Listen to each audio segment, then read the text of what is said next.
Баршаңызға сәлем. Мен қазір сіздерге осы союз кезінен қалған тапаны жаман болып кеткен, күйе болып кеткен осы тапаны тазалауды қалай тазалайтынымды көрсетемін. Көріп тұрғандарыңыздай бұл өте нелері қатып қалған, қырғанға кетпейді. Таза темір болғандықтан осы тапаны біз өртеу арқылы кетіреміз. Аппақ қылып жап-жаңа етеміз.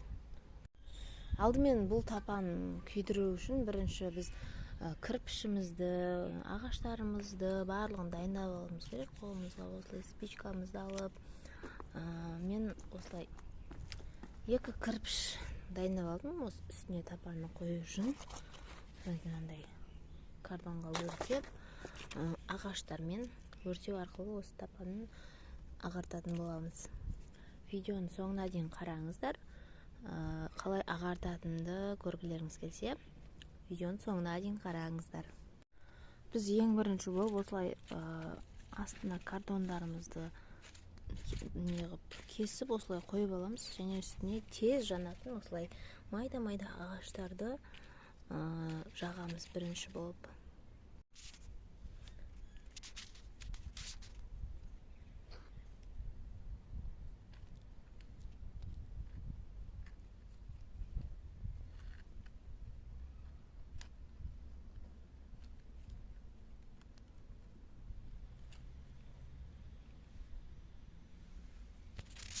Ағаштарыңыз құрғақ болса тез жанып кетеді бұл. Бірінші картон жаққандарыңыз дұрыс, тез жанып кетуіне септігін тигізетін осы картондар. Бірінші осылай жақсылап жағып аламыз, кейіннен үстіне осылай ағаштарды жаймендеп тастай беретін боламыз.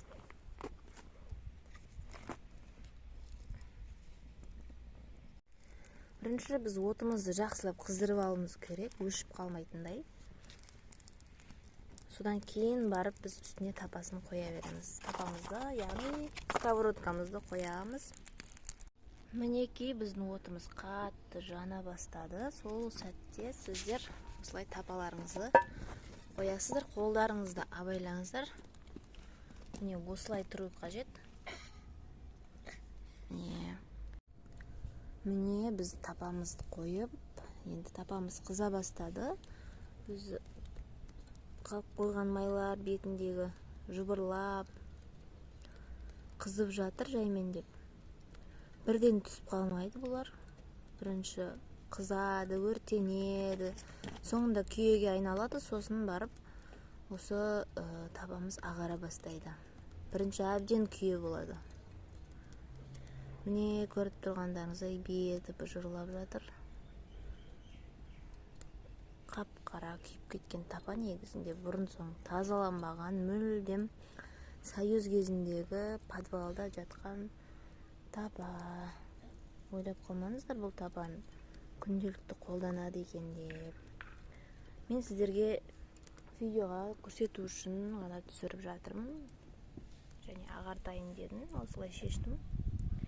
Осылай жанып тұру керек асты. Біраз жану керек, кейін оты өшкенге дейін күте тұрасыздар. Оты өшкеннен кейін барып ыстық кезде алып тазалап аламыз. Мінекей қараңызда тіпті сырты өртеніп кетіп жатыр. Сырты өйткені әбден бұрын майлар, неше түрлі нәрселер сыртына аққан. И солар қатып қала берген. Солар енді өртеніп жатыр.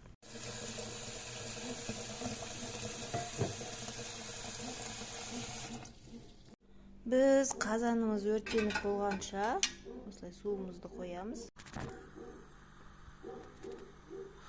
Кішкене су қойып, осылай бір шабымыз су қойып қайнатып аламыз.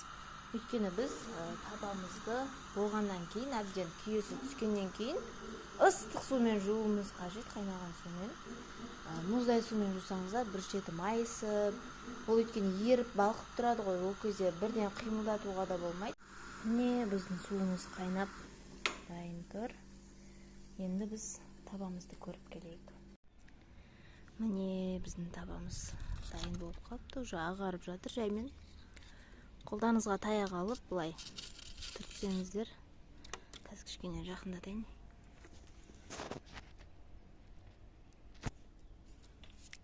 Міне осылай түртсеңіздер, қараңыздар, өзі түсіп қалып жатыр. Міне күйе болып барлығы түсіп жатыр.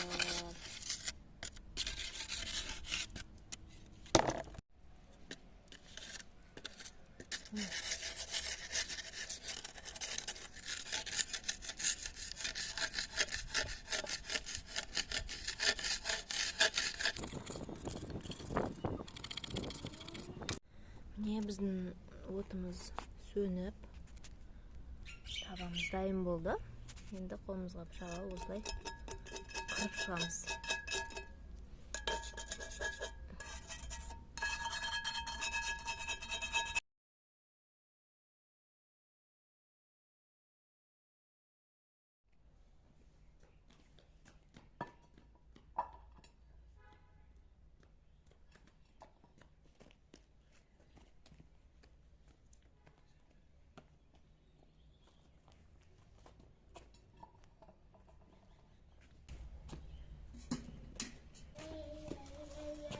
Табаны жуатын кезде сіз қырғышты және сусабын сияқты неше түрлі үйіңізде, мысалы фейри болуы мүмкін. Мен кір сабынды қолдандым, сонымен жуып кетірдім ішін. Іші қазір аппақ болып шығады.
Мына жерлер кішкене кетпей қалды.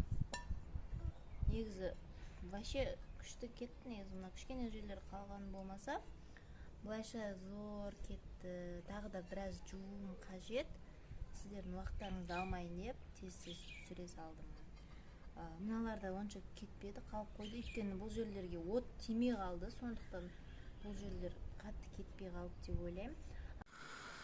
Қыздар, қараңыздар, мен жаңа онша таза болмай қалды деген болатын. Мына жері онша таза болмай қалды.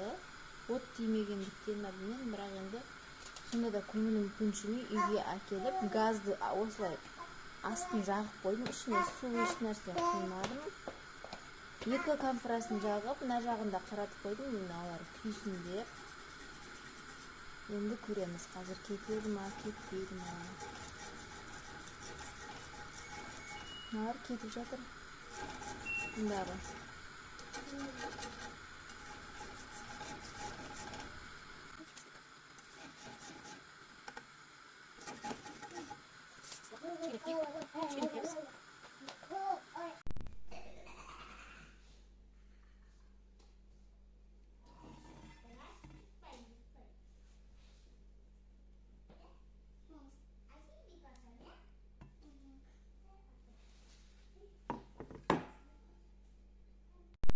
Міне біздің табамыз осылай ағарып шықты.